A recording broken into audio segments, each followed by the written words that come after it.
gagawin?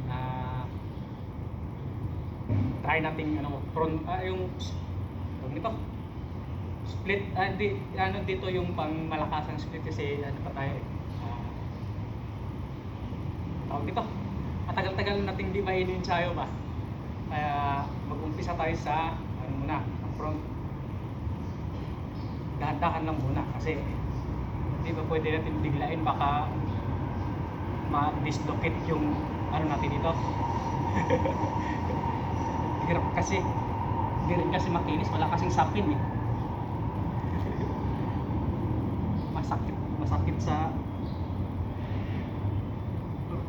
kailangan pa talaga natin mag-ensayo. Hirap ba? Wala. Saan ganda yung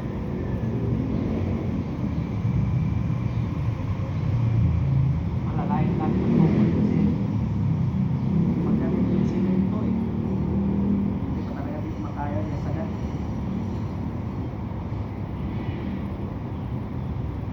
Okay.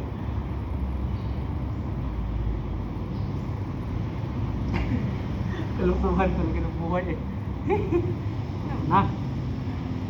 Malay natin mag-improve tayo ulit dito.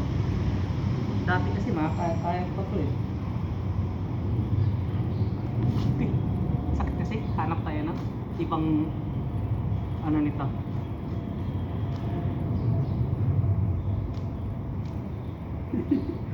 Ang ganit kasi ng simento eh.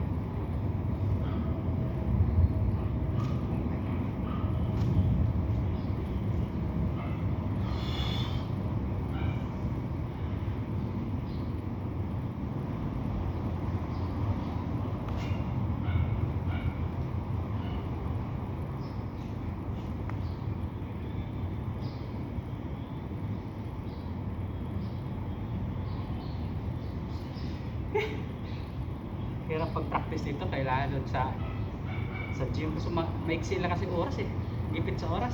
Hindi kagaya pag ganitong weekend, kahit anong oras mag-ensayo-ensayo pwede kasi walang mga bigos eh.